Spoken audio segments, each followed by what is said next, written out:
And we are live, ladies and gentlemen, boys and girls. Welcome to the Nolan Hawkeye Anthony YouTube channel. And I thank all of you for being here, wherever you may be. And of course, however you may be listening. Well, the spring game has come and gone. 2024 spring football. The thing is, right off the bat, guys, and I've learned this over the last couple of years of having the YouTube channel, doing the Facebook Live, and all of that good stuff. It is really difficult to, and I know this is a common trope. You see it in the Iowa media, but it's the truth. It is very difficult to make sweeping generalizations. And on top of that, what you end up getting a lot of times is not only do you hear people saying that, but the generalizations that are made start to become like a common thing that all platforms say and all publishers say. So I advise you guys to go and check it out yourselves. We're going to be taking a look at a few different articles. I did find some tape on this. Hopefully, this individual doesn't copyright strike me, but I just wanted to give you guys that first thing before we delve in. And with that being said, we're going to make sweeping generalization. Now, um, by the way, before that, I do want to thank the person. I got a lot of love on the blazer I was wearing. Somebody in the comment section said, you should make it a thing where you wear a new blazer every show. And I would love to do that, but decent blazers do tend to run minimum, I would say $150. Most blazers, especially like professional ones, are $300. So I have like right now I have like 4 or 5 blazers. But as much as I would love to do that, and that would be fun, I'm gonna have to just roll with the 5 for now until I can. Blazers are something that it's like hats. It's like watches. You get it over time. You build up your arsenal over time. I have like uh 20 watches. People always joke with me about the fact that I wear a different watch every single day. I really like watches. I've gone in and out of liking hats and being a big hat wearer. Um, because while when I was in high school, I would always wear a hat. New Era, I had this like New York Yankees hat. But I think a common trope that happens with the constant hat wearers is you're balding. And I don't want that to be said. I'm not, but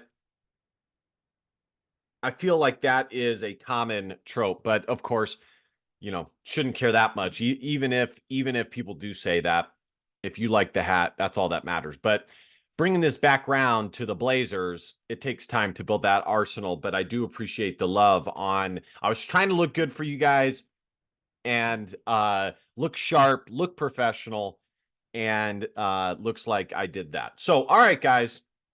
Let's delve into this. If you guys are not subscribed, be sure to smash that subscribe button, support your boy. Let's get this channel up to 2,000 subs by the time the next season rolls around.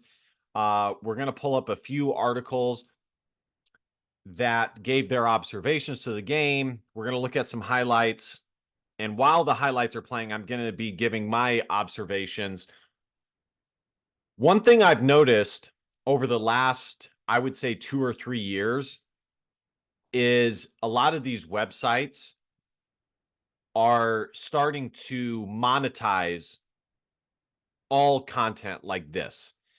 They will make it so that only paying members, can read their thoughts on the something like a spring game, spring practice, stuff like that.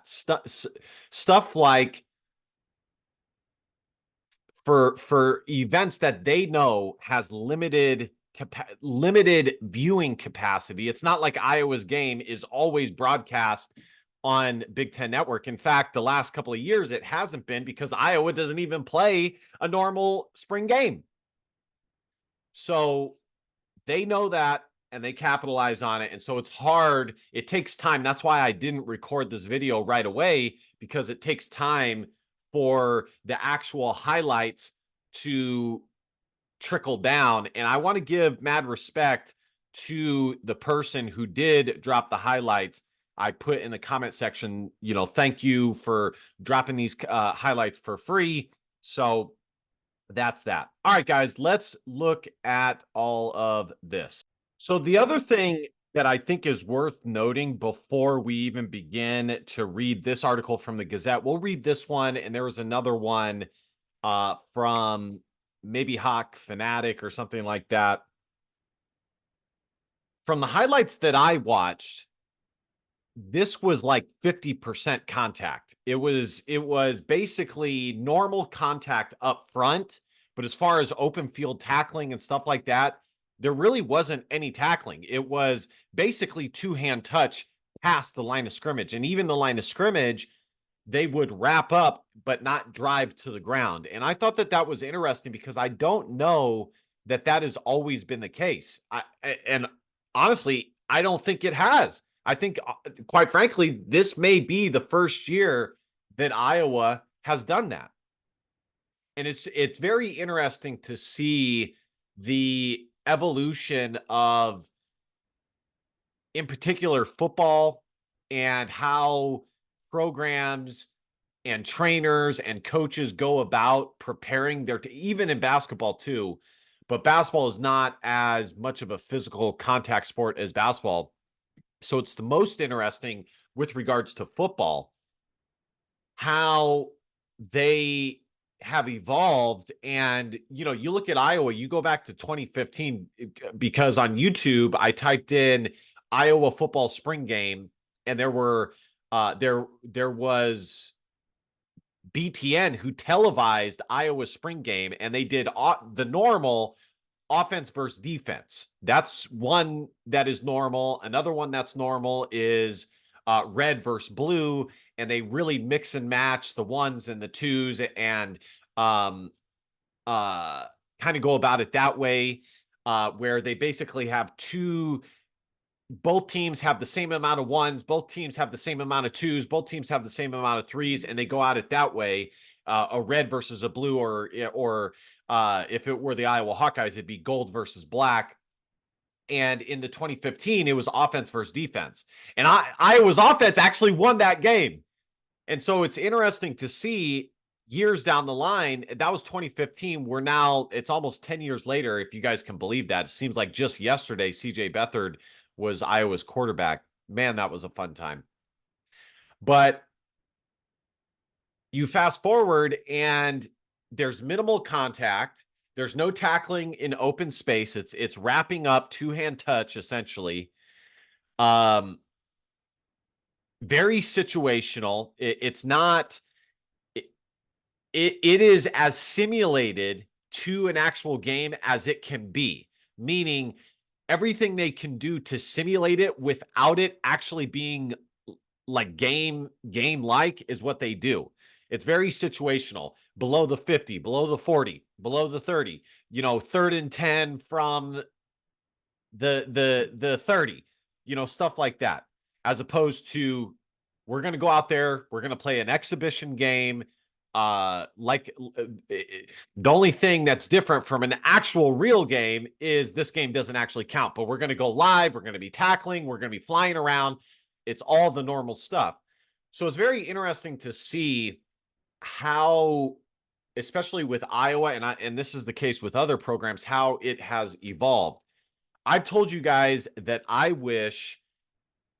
do wish from an Iowa fan perspective that Iowa did do it more traditional. and have it be live, because I think it's good for recruiting. I think it's good content that they can get out there. I think it's good for the fans to see it.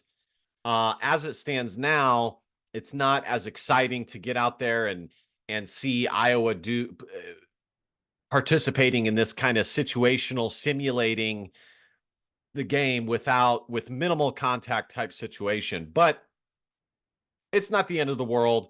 If this is what Kirk truly thinks is best, then I will defer to him. And I already know the reason why they do it. The reason why they do it is because, number one, in this day and age, there's been the whole situation with concussions, and I see this being a high school football varsity official. There's the whole, and this was even the case when I was in high school, the whole concussion thing, limiting physical contact in the game of football, but still limiting it as much as possible. And it's basically gotten to the point where the physical contact is only for a brief period during the season or before the season and during the season, and that's it. Everything else is two-hand touch, 7-on-7, stuff like that. One official, this may interest you guys, I think I said this in the past. One official told me that in the state that we live, that he thinks in the next 5 years, it will be outlawed for kids outside of high school to be able to participate in tackle football. So, I'm just forewarning you guys on that. And I'm saying that to illustrate where things have gone as a whole, because I don't think that this is just youth football or just college. It's also the NFL.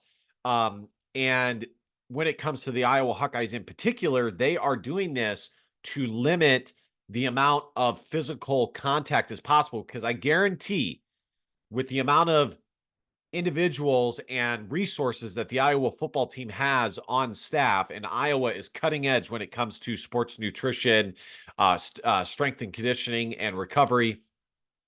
I guarantee they have the numbers to say that it is far better in the long run for Iowa, and they will end up getting more out of each player if they limit to this point the amount of physical contact. They'll have more healthy players, they'll be more fresh for the season, and they will still be mostly ready for the game speed, the actual game speed, because that would be the argument against it. Would be, well, the less contact you do, the less good you're going to be at tackling when the season starts. You're not going to be as ready for game speed. Your tackling is not going to be as crisp and accurate. You're going to have a ton of missed tackles, stuff like that. So, anyways, guys, that's my off rant for today. Let's dive into this. So this is from the Gazette. Literally, Iowa football's open practice on Saturday was brisk. Not sure what happened to the 50-degree forecast Iowa coach Kirk Ferentz said at the beginning of the news conference following the practice in 40-degree weather. Metaphorically, the practice included some rays of sunshine, along with some brisk reminders of the work that still needs to happen between now and the start of the 2024 season. All right. We've made some progress and seen a lot of guys grow, Ferentz said. Here are 7 observations and notes from the Hawkeyes open practice and post-practice media interviews. Motions, and more motions. And this is one of the things that I'm talking about, guys, that once there was one news organization or media outlet that said that one of their observations from Tim Lester is that there's a ton of motion. There's a ton of motion. Now everybody's saying it. Now everybody is talking about the motion. And, I think based off of what I saw from the spring practice, it is somewhat true. But guys, don't let this fool you. It's not like Iowa is Oregon all of a sudden or Ohio State all of a sudden. No, this is still very much a pro-style offense. Saturday's open practice served as the first look at the scheme that offense coordinator Tim Lester has been implementing this spring. He said this week about 85% of the playbook is in at this point in the year. By the way, guys, I made a comment. Let me see if I can find it on Facebook really quick. So here's a comment that I had that I did like from the media availability for Tim Lester. I like this comment by Lester, and it already shows the difference in mindset between him and Brian. Brian cared about the system before having the best player for a particular player concept in the game, whereas Lester is saying the opposite. He wants the best player in there to run his play, or who runs a particular route better wants the best player in there to run his play, or who runs a particular route better, as to have them in the best situation to be successful. Let me read that again. I kind of effed up. Whereas Lester is saying the opposite. He wants the best player in there to run his play, or who runs a particular route better, as to have them in the best situation to be successful. Matching his plays with the skill set players have, as opposed to forcing a system. His quote below. Yeah, we have it done. There's still a couple that I'd like to put in. I want to get good at the ones we're doing first. I think that's going to be the biggest thing. We're still in the process of figuring out, each play has 5 routes in it. And my job is to figure out who runs that route the best, to make sure that in the fall that I have the right person running that route. All right, let's get back to this. So I do think that that's interesting, and I like that he said that, because ultimately, I think that that was the case. Brian Ferentz always talked about how the system came first, and they would recruit players for the system. The system was what it was, and you know, with the personnel that Iowa sometimes ended up having, it was like fitting a square peg into a round hole. Sometimes it didn't match, but Brian was unrelenting in his uh, uh, changing the offense to fit the personnel that he had, that it just would fizzle out or be run into the dirt. And therefore, we saw what we saw often with the Iowa offense. Guys, plays that were being run over and over again, other plays that were thrown out when they shouldn't have been, based off of the players and the skill set that they had. So I like that Tim Lester said that. The scheme, which included a healthy mix of 11 and 12 personnel groupings, most notably had a heavy dose of motions. Whether it be speedy wide receiver Caden Wetchen, which I'll talk about him later, a member of Iowa's arsenal of tight ends, or someone else, motions, sometimes pre-snap and sometimes during the snap, were a near constant during Saturday's practice. What Iowa showed this Saturday, April 20th, in front of fans and media is not necessarily representative of everything that opposing defenses will see August 31st and beyond.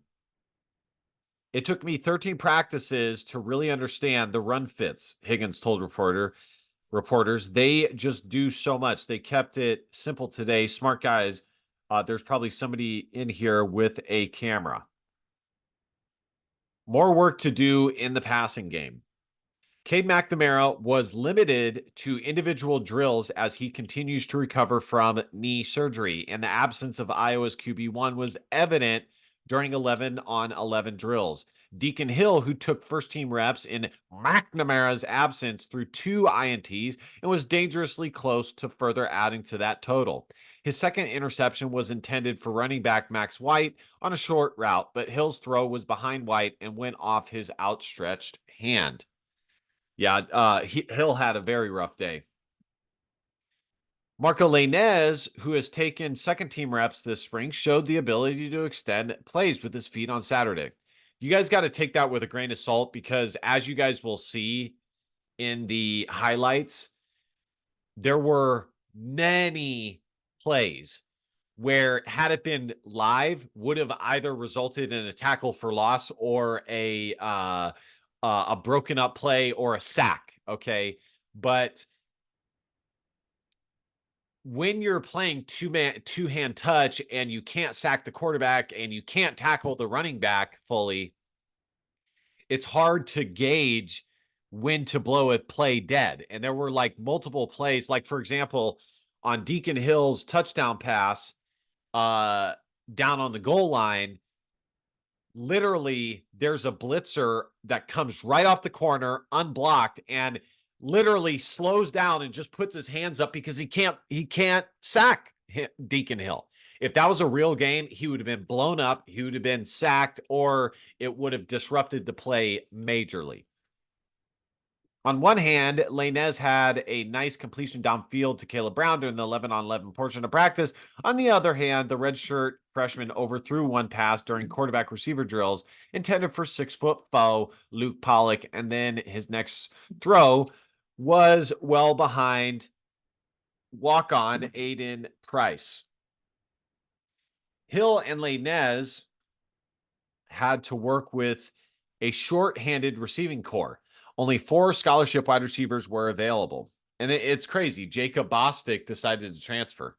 But by the way, guys, but I was also going to add Iowa did land North Dakota transfer 247 Sports rates him as an 87. So I think it's a nice get, especially considered he's a preferred walk-on. Cade Borid, who was high school teammates with Caden Proctor and Xavier Wanpa at Southeast Polk. I think that's actually a highly underrated get for Iowa. And the fact that they were able to get him on only a preferred walk-on, especially when he has 3 years of eligibility, is crazy. That's like the same as Iowa basically landing one of the top 10 high school kids out of the state of Iowa. Well, sometimes they do this. It's like Iowa landing. I'm trying to think of who was a scholarship player from the state of Iowa last year. Reese, the wide receiver, Reese Vanden something. Wide receiver Reese Vanden something. It's like Iowa landing him, who was a grade of an 87 for a preferred walk-on opportunity. Okay, it's a nice get. Man, that's gonna bother me if I don't find it. Reese. No, it's not. Reese, Iowa. Not Osgood.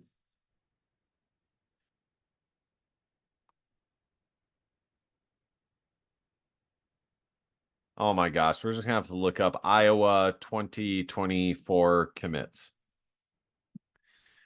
Vanderzee? I think it's Vanderzee. I think it's Vanderzee.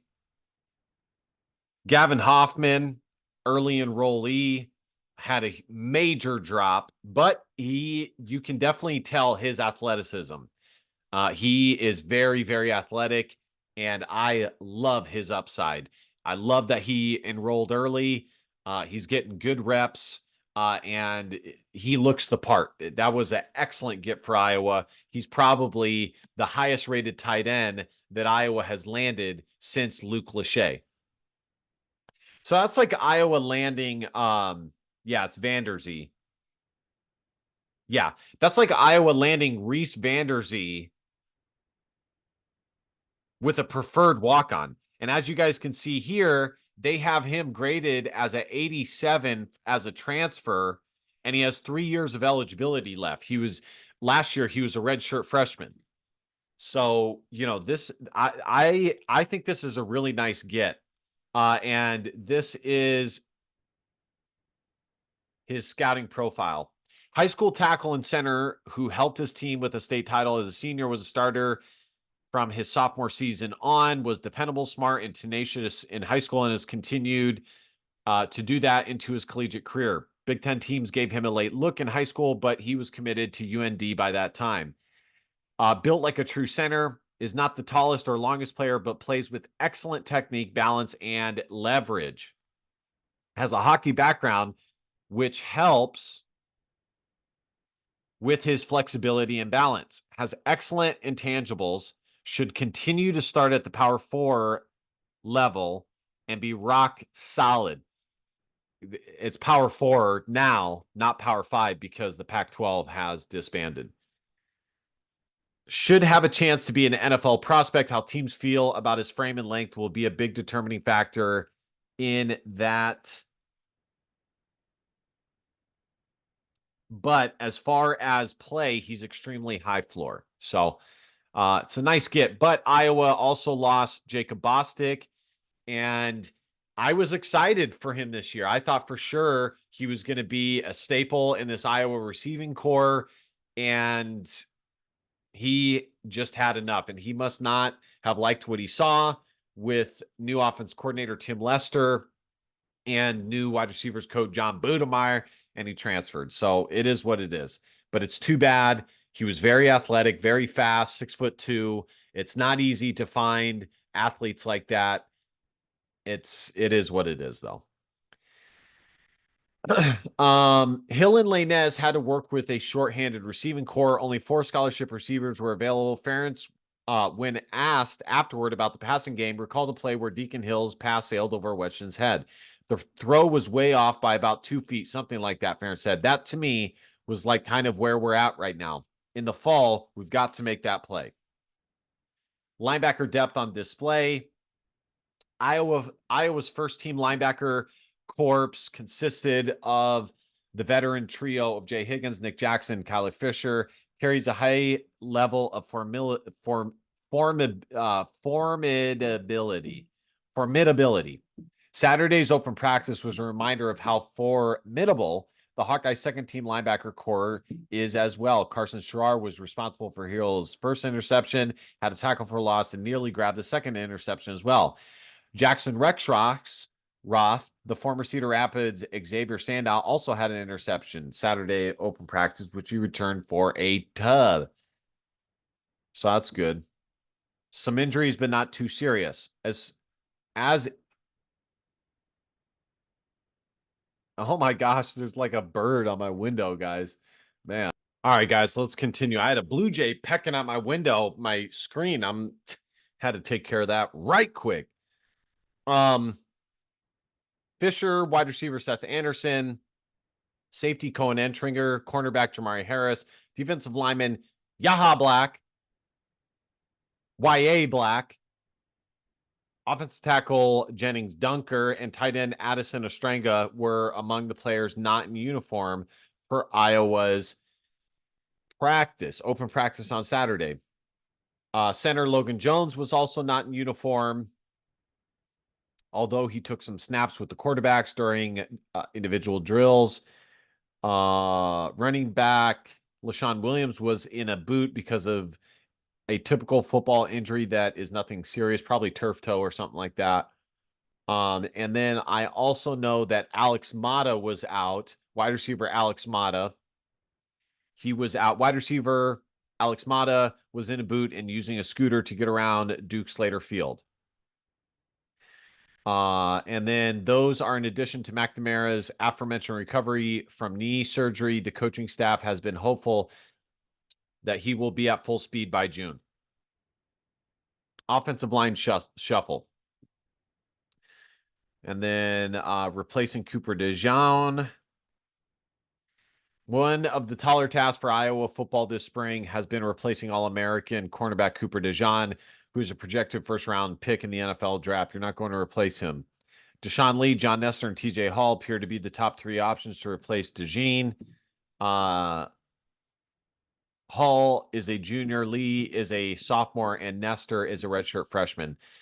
I mean, it's good problems to have. I've heard good things about all of them. You know, Deshaun Lee got a lot of snaps last year. TJ Hall, as a true freshman, saw the field a lot, but we didn't see him as much last year. He kind of dipped off the radar. And a lot of people, including myself, were expecting him to take a massive leap forward. You know, sometimes that happens. Sometimes in the development of players, it is kind of like this. There's the peaks, and then they have issues, whether it be confidence issues, physical injuries, stuff like that. So, you know, I think It'll likely be this year. It'll likely be Deshaun Lee and TJ Hall just because they have the experience. But John Nestor, don't sleep on him. I've heard a lot of good things. Devin Hilson gaining momentum. And this is something that I noticed last year. Him seeing special teams snaps and after being moved to defensive back. Iowa defensive back Devin Hilson had, as Woods described it, like a career day in practice on Thursday. It was fun to watch him and see him back there. Saturday's practice, while not quite career day caliber, was another impressive showing for Hilson. The soon-to-be junior from Des Moines blocked the 30-yard field goal attempt by Drew Stevens. It was one of two misses for Stevens despite the windy conditions, by the way, with the other one being from 50-plus yards out. So there's that one. I might react to another. Let's see what this says. It was a stressful spring. Iowa's new offensive scheme provides optimism going into summer. Tim Lester is tasked with one of the toughest gigs in college sports right now, turning around a Hawkeye offense that hasn't been updated in several years. The pieces are in place, and there's potential with Lester's new scheme. Numbers from last year are irrelevant. It'll continue to be a national punchline until the narrative is changed, but it's meaningless when it comes to actual change. Saturday wasn't the best day for the offense, but let's put some context behind it. Iowa had numerous injuries, including two starting offensive linemen, Jennings Dunker and Logan Jones, running back LaShawn Williams, and starting quarterback Cade McNamara, all out. The Hawkeyes are installing a new offense scheme. It's a total overhaul, and there have only been 15 practices to learn it. That's true. That is a fair point. I definitely agree with that. One positive is that Iowa linebacker Jay Higgins said that this is the first time that the defense has installed new defensive packages in the spring. Higgins added that it was so that the defense could keep up with the new offense. It took me 13 practices to really understand the run fits. We already read that from him. They just do so much. They kept it simple today. Smart guys are probably somebody in here with a camera. Iowa had its ups and downs on Saturday in the passing game. Iowa wide receiver Caleb Brown was among the team's top performers on Saturday with a handful of great downfield catches. He was able to stop on a dime, trick the defense, change direction, and cut up field. He's one of the team's most versatile weapons and could be one of the focal points in the receiving room. Of course he will be. Missed opportunities were also a thing. There were a handful of times where quarterbacks stared down receivers, which led to interceptions or incredibly dangerous throws. In one instance, Iowa missed an easy touchdown down the right sideline. Iowa's offense scheme looked different. The Hawkeyes were running more out of the shotgun. Players were in motion. The passing game looked comfortable. There was better spacing on routes. They were more complex, and it didn't look like they were going through the motions. There was a different energy on the field with the offense. Most Hawkeye fans are in believe it when I see it mode, and that's perfectly understandable, but it's important to understand what seeing it represents. Earlier this spring, a couple of Iowa players referred to the offense as the Tim Lester show, and Saturday showcased that there's potential to grow within the new scheme. If Saturday is a sneak preview of what is to come in the fall, it won't be the typical Hawkeye offense.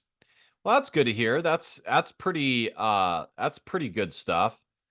That's pretty good stuff. I did like that. Let's see. Let's see what else we can find. All right, guys. I think there was another article. Let me see. You know what? I shared it in the 247 Hawkeye Facebook group. By the way, congratulations to Spencer Lee defeating Thomas Gilman, who spurned Iowa's wrestling club for Penn State, I believe. Congratulations to him for making the U.S. Olympic team. So here's another one, 5 takeaways from Iowa's open spring practice. This is from Hawkeyes Wire. Iowa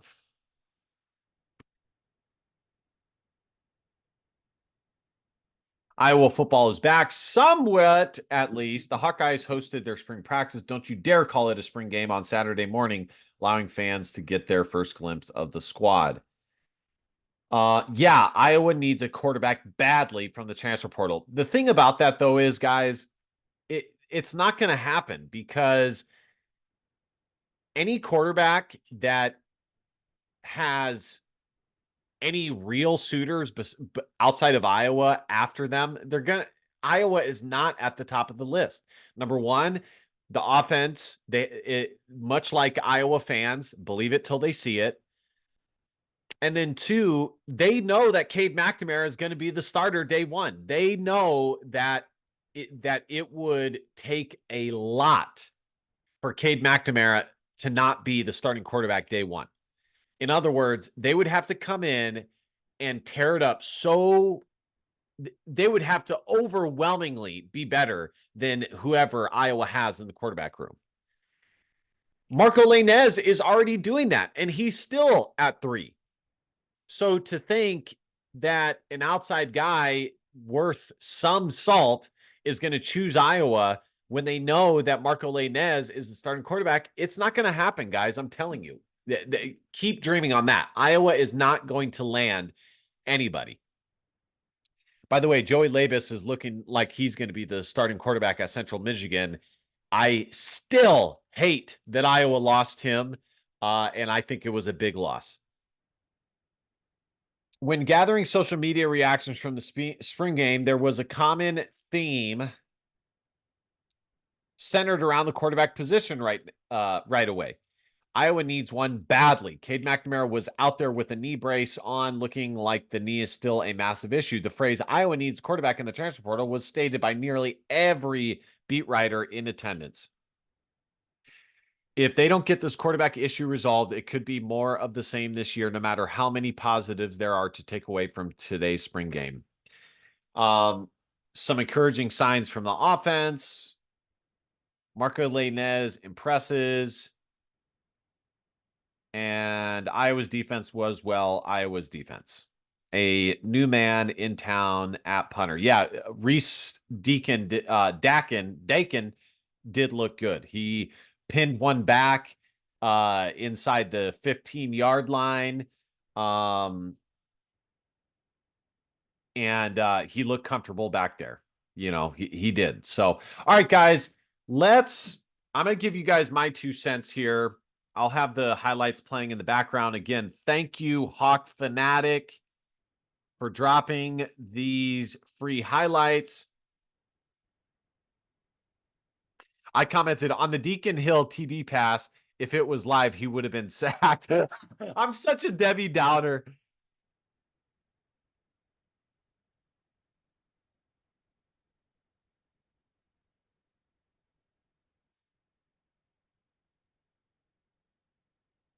Of course.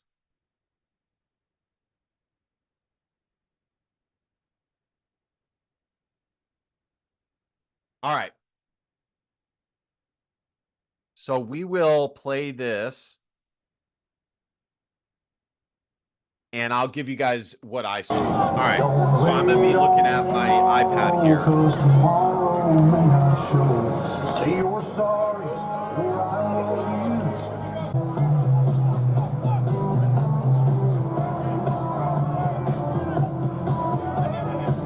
All right. Let's get back to the share. I can't play the sound because the music in the background, I'll get copyright striked. All right, so this is what I wrote. Dayton Howard is huge and looks great physically, and he did. Okay, he's number 20. He looks the part. He has a great physique, thin, long track legs. He's huge. I could see him popping off the screen.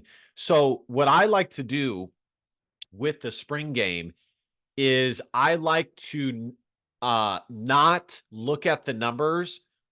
beforehand on the Iowa's roster, especially with the younger guys, because I want to see if there's anybody that pops without me being biased. And Dayton Howard popped, not necessarily for like the production, but physically, I was like, who's that guy?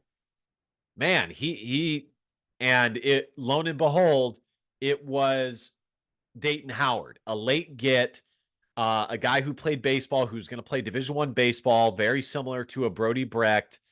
And he looks the part, guys. He's all of 6'4". Uh, like I said, track legs, very thin, fast legs. And I totally expect him to be in the mix because regardless, Iowa is going to need a big bodied receiver who can make some of those possession catches. They're going to need it. They just are. Um, Good to see tight end Cale Vanderbush. Was hoping he was still on the roster. So one person the last year that I'm going to pause this really quickly while I look this up, that I was wondering about was Cale Vanderbush, who was a late get for Iowa in 2023, I believe. And he's number 81 now. And he, again, like I said, he was an under the radar guy out of the state of Indiana, great size, another classic high school wide receiver with excellent size converted to college tight end, especially after they add some weight, add some poundage, and not quite athletic enough to play wide receiver at the college level, but still super athletic, especially if you move them to tight end situation like a George Kittle. We've seen it happen multiple times. Grade of an 88, top 30 tight end in the 2022 recruiting class.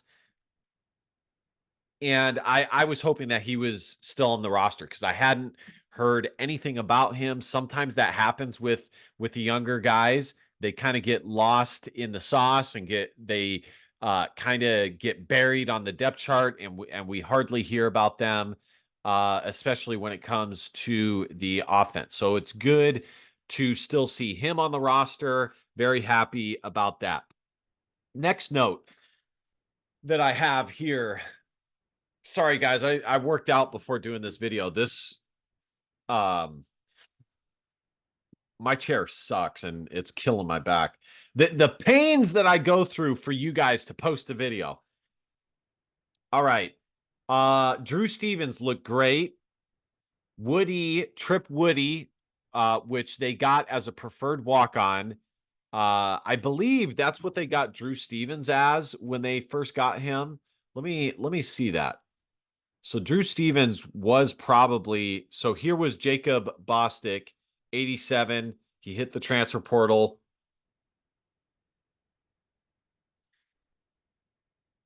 Who knows? Maybe he comes back to Iowa. We'll see. I don't think he's going to have a ton of people after him. It's because the thing is, think about it. If Deontay Vines struggled to find heavy suitors for him, that's legitimately better than Iowa. If he struggled to find that and landed at Old Dominion, Jacob Bostic, who has not seen the field, is going to struggle too. You have to have game tape, and a lot of these guys, they still view themselves as this highly coveted high school recruit. But the thing is, you're no longer a high school recruit. You're in college, and you have zero game tape. And honestly, a lot of coaches naturally ask themselves when it comes to transfer players, whether it's accurate or not, why is this guy transferring? Is there something wrong with him? Is there a reason why he didn't play at Iowa? That's kind of just the natural thought process.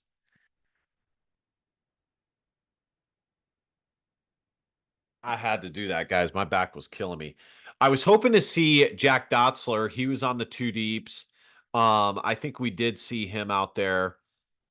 And then where's Drew Stevens at? He must have been 2021 then. He probably was 2021. Oh my gosh. All these ads.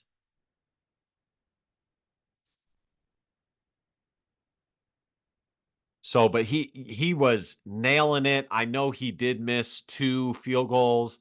But he really was crushing the ball.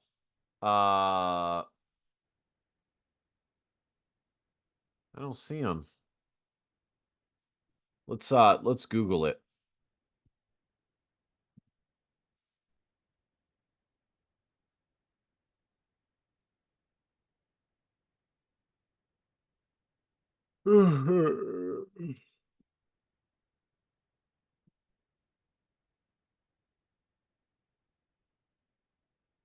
Wow, so they had him as a 27th ranked kicker.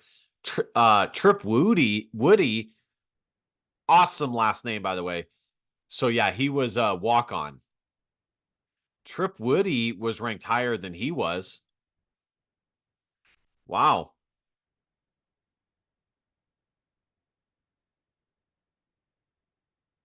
Let's look at see if he got ranked.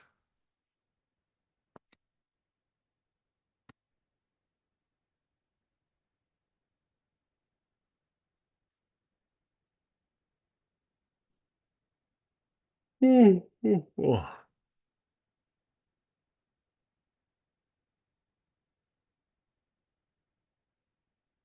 20th. So it's about the same. They have Trip Woody at 20. So he's a few spots above what Drew Stevens was. But regardless, you could tell that Drew Stevens is going into his 3rd year of college, and he he had a far bigger leg. His kicks got way more air. They were always way up there, which is the sign of a seasoned college kicker, being able to kick it above the outstretched arms of the defense. That's a good example right there. Is this last one? Let's watch this. So that is Trip Woody. So let's watch this real quick. Terrible pass. So this is Drew Stevens. Look at the air that he gets it. He almost gets it above the net. And then Trip Woody at the same distance, he has more of that Barley kicker physique, more of a line drive kick. And that's not necessarily bad. That might be more of his kicking style, but from what I know of kickers, it is definitely a skill to pop it up and get more airtime, especially when you're in college and you have to be able to get it above the outstretched arms of the defense. Right now, Trip Woody is very much a line drive kicker, and we saw that on both attempts, but he's only a freshman. And not only is he only a freshman, but this is his first spring. He's still very young. So by the time fall camp rolls around, he'll be even better. He'll have an even better leg, even bigger leg. So I think he's doing this is not me saying that Iowa has a major kicker problem and they have to find another kicker outside of Drew Stevens when Drew Stevens is gone. Trip Woody is fine. Iowa is going to have Drew Stevens for at least 2 more years, for at least 1 more year, possibly 2. Um, and you know, it's no sweat. So, but for what it's worth, I got to call it like I see it. Drew Stevens, definitely, you could tell, was the more powerful leg, the more seasoned kicker, and that was good to see. Yes, Drew Stevens is a junior. Both from the South. Drew Stevens from South Carolina, Trip Woody from North Carolina. Yeah, Drew Stevens Jr. All right, so a few more thoughts here, guys. I wrote down. So what I wrote down, Drew Stevens looked great, Woody okay, but not as refined or big of a leg yet. The next comment I wrote, Marco Lainez definitely had a better day with the threes. And it is worth noting that, yes, it was with the threes and as opposed to the ones and the twos, like we saw from Deacon Hill, or Deke, as Tim Lester would say. So he played with the threes. And this is probably the most important note from the spring game. That is worth noting that he played with the threes. But in my opinion, similar to Joey Labus, my thought process back in the day was Iowa needed to just go with Joey Labus, go through some early growing pains, but ultimately go with him because he had the highest upside and gave Iowa the best chance to reach their peak. But of course, Iowa rarely does that. The only times that we've seen Iowa take risks and chance like that is when their program is on the precipice of disaster or falling off, and there's major pressure, like we saw with Jake Rudak, like we saw with Jake Christensen and Ricky Stanzi back in the day. Other than that, Iowa always goes with who they feel the most comfortable with, which usually means the most veteran. But the reason why I think Iowa should be getting Marco Lainez as ready as possible is the same reason as Joey Labus. He has the wheels, and he adds another dimension for this Iowa offense that they otherwise don't have with Cade McNamara or Deacon Hill. And the thing is, if Marco Lainez and Deacon Hill were dart throwers and could fit the ball wherever they wanted, I know Tim Lester commented on Deacon Hill having a natural arm, which I do agree with. I know there's been people who make fun of how he throws, but I don't see it. I see him having a very natural throw as well. I've seen people say that it looks like he's throwing a brick or something like that. It's very odd looking. I don't see that. I see him being a very natural, smooth thrower.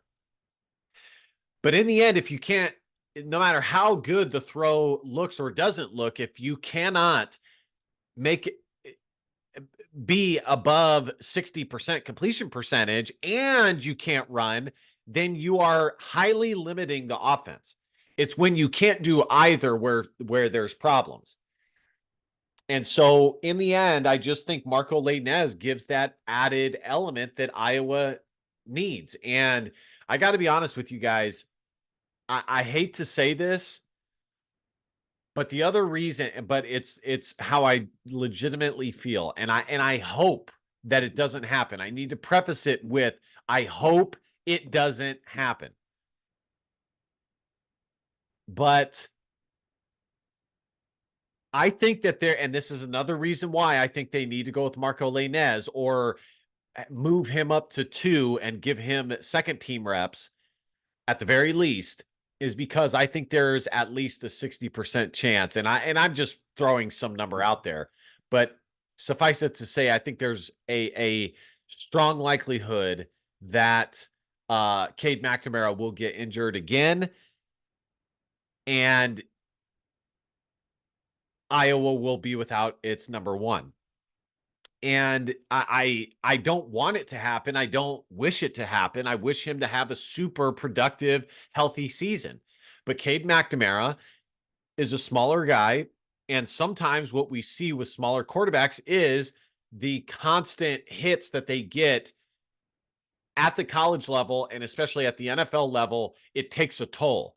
And we see with guys like that, they become injury prone. And Cade McNamara definitely seems to be injury prone at this point. So it I'm not going to dwell on that too long. Just suffice it to say, in the end, I think it would be in Iowa's best interest to move Marco Lainez up to the 2s and, or at the very least, split 2 reps with Deacon Hill. But regardless, Marco Lainez had the better day compared to Deacon Hill. But again, he was going against threes, and Deacon Hill did not have all of his targets. The next comment I had, Terrell Washington Jr. and Kamari Moulton look solid. Terrell has a knack for getting the ball. Terrell Washington Jr. has a knack for getting the ball. Kamari Moulton just seems explosive. He very much reminds me of Akram Wadley, where he maybe in actuality is not that explosive, but looks super explosive and is able to cut through holes like that, and has that sudden burst that's hard to quantify. Um, I saw that, and I'm not saying he had like a major, huge day, but there were glimpses of the explosiveness of Kamari Moulton, and he kind of is odd the way he runs, and it works in his favor. Akram Wadley was a very unique runner, and it worked in his favor. He had all kinds of moves that maybe wasn't your prototypical running back skill set. A common one that Akram Wadley had is he would do a spin move that you really rarely see running backs do, but it worked. It worked. Terrell Washington Jr. had multiple targets. He's going to see the field a lot this year. Either as a he's going to see the field as a scat back. He's going to be in for multiple plays as a run pass option. And Iowa, I guarantee you will see Iowa, especially in the short passing game, utilize Caleb Brown, Terrell Washington Jr., and Caden Wetchton in multiple formations at the same time. Just get a ton of speed out there and go. So I thought that was worth noting. And along the wide receivers, I think Iowa has the talent that they need. Tim Lester commented on it. I'm tired of people saying Iowa doesn't have talent at the wide receiver. I have showed people on video numerous times that if you look at the recruiting rankings, Iowa has talent at wide receiver. In fact, you could say that given the on the field production or lack thereof, that they recruit surprisingly well at the wide how position. They outkick their coverage, honestly. You don't like that dude who you're like, dang, how is he with that? Man, that chick is smoking. How did he pull that? That's kind of like Iowa right now when it comes to Iowa wide receivers. Like, how did Iowa land him? They have the options. Like I was even without Jacob Bostic, like I was running it through my head. Caleb Brown, never mind that. Seth Anderson, Caleb Brown, and Terrell Washington Jr. Just get a bunch of speed out there, a bunch of quickness. They're good. Iowa has Seth Anderson, Caden Wetchton, Caleb Brown, Jarriett Bowie, Dayton Howard, Terrell Washington Jr. Even though they're still saying that they're keeping him at running back, Alex Mata.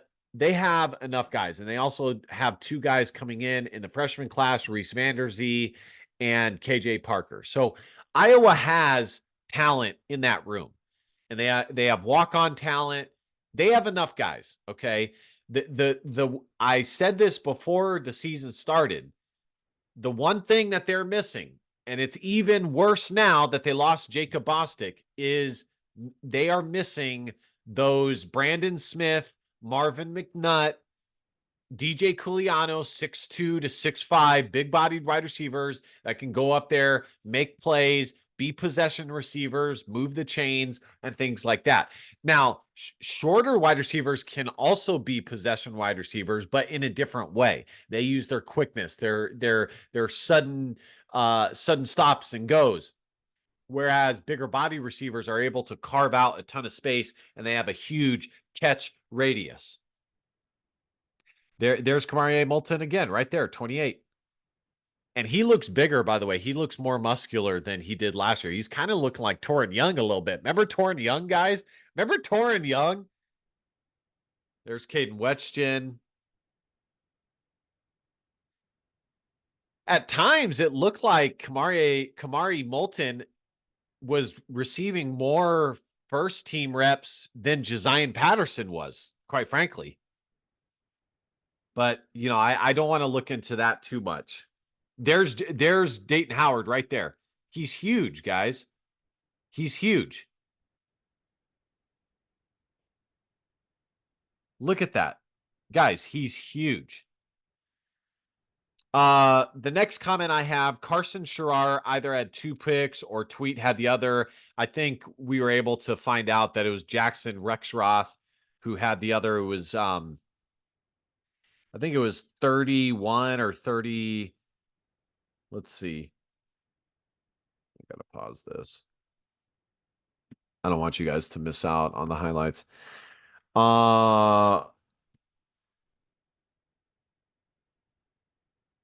No, on the thing, they said that it was Jackson Rexroth with the other INT. I don't think it was. I think it was Zach Tweet. That's number 12. I don't think it was Jackson Rexroth who had the other INT. I think it was Zach Tweet. I think whatever article that was got it wrong. I think it was number 42. But we'll see. So yes, the backup linebackers look good in Iowa. The linebacking room, much like the entire defense, is really healthy, really deep, and really talented. Caden Wetchin, my last comment that I wrote, and speaking of Caden, there he is on a touchdown. But this is the play that should have been. Watch this, guys. That I was talking about. That would have been a sack. Watch this outside blitz. Look, he literally went like this for 2 seconds. It would have been a disrupted play or a sack outright or a tackle for loss. Watch this right here. 1 Mississippi, 2 Mississippi. Yeah, it would have been a sack, but it is what it is. But my comment was Wetchin will be used a lot more than last year. We can already see it vis-a-vis the spring practice. He was in most formations. That's what I wrote down, was in most formations. And we heard Tim Lester when he was talking about the wide receiver core, the individuals that he highlighted were Caleb Brown, Wetchin, and Jarriett Bowie. Those were the 3 names that he named. All right. All right, guys, that's going to do it for me. You guys can, like I said, you guys can watch the highlights. Hawk Fanatic. I'm going to give this person a like here. I don't know. Let's read some of the comments. Offensive line needs help big time. We suck again. Lainez looked good. Hill, not so much. O-line still looks shaky, but with more time, if they come together pretty well, I'm not really worried about the offensive line. There's a ton. Offensive line this early on never looks good. Now, if 3 games into the season, they still look trash, that's a problem.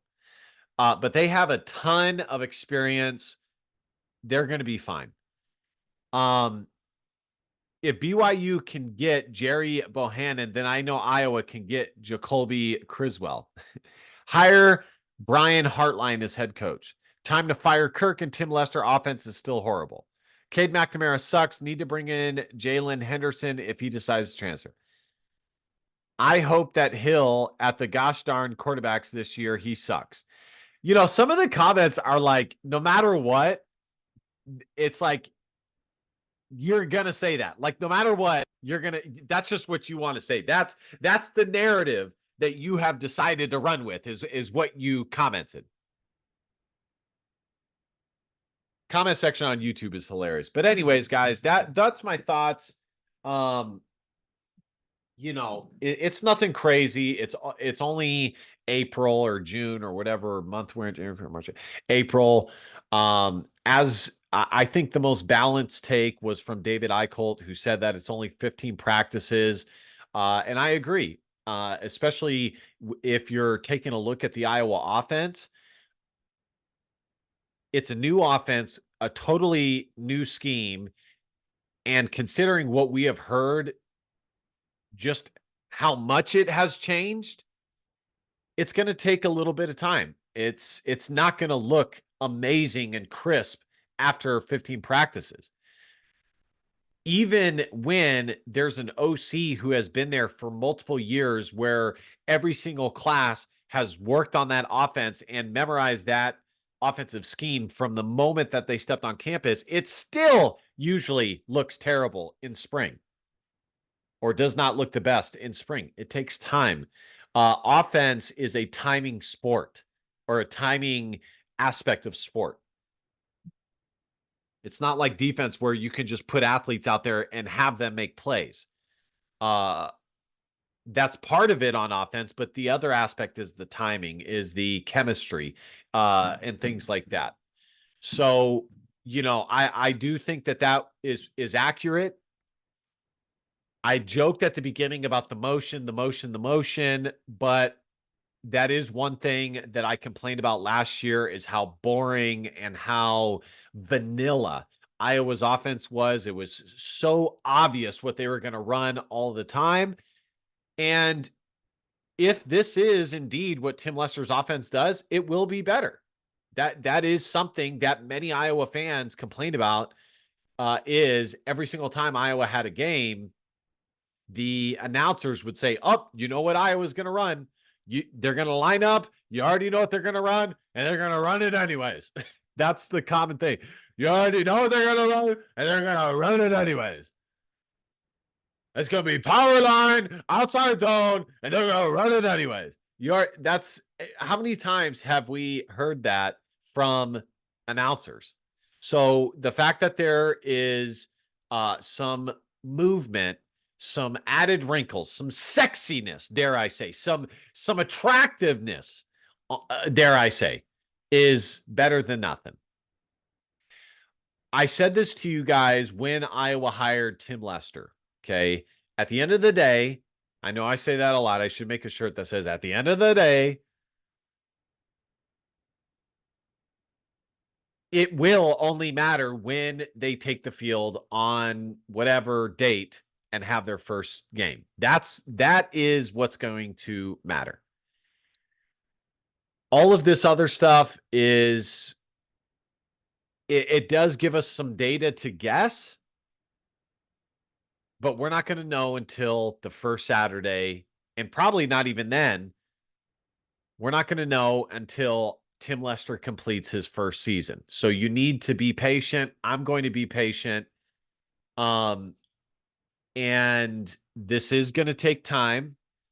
Iowa is working on some things, but at the end of the day, while all of that is true, I do believe that Iowa has the talent, and Tim Lester has inherited the talent to have an offense that is markedly better than Brian Ferentz. And we will be able to see that easily by the statistical numbers that they put out there. They have the talent. They have the speed. They have the tight ends. They have the running back room. They have a veteran O-line.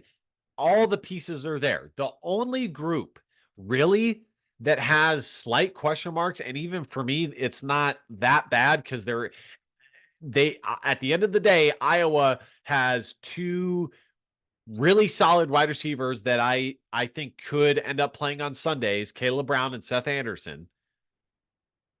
And they have some peripheral guys that are young and developing. Is the wide receiver group. That's it. That's the only group on the offensive side that's like, I don't know. But the running back group is deep. This is as deep and talented as Iowa's running back room has been in several years. Several years. The tight end group, super deep, talented, veteran, solid. The O-line, it would have been nice to have Caden Proctor, but even still, a lot of depth and a lot of veteran leadership. The one thing that I would say right now Iowa's offensive line is missing is they are missing a Brian Balaga, a Riley Reef, a Tyler Linderbaum, a They're Tristan Wirfs. They're missing that, guaranteed first round mauler. And who knows? Maybe one of the guys develops into that this year, but we haven't really heard much. So I don't think that that's likely to be the case. Who knows? Maybe Connor Colby finally has that breakout year at guard that we've been hoping for him. But they have the experience. All of these guys have had multiple years of game experience. All right, guys. Thank you guys so much for watching. I hope you guys enjoyed my analysis of the Iowa spring game. Like I said at the beginning of the video, I highly just encourage you watch the highlights yourself and come to your own conclusion. See what you agree with me, what you don't. Be sure to comment below. Any engagement in the video helps the video be promoted out there. So like, dislike, don't matter. Just hit one of those buttons. Leave me a comment. I engage in all the comments I can. And last but not least, DBAP, don't be a pussy on facts or feelings, because your feelings just matter. Love you guys. See you guys next time. Go Hawks. Bye-bye.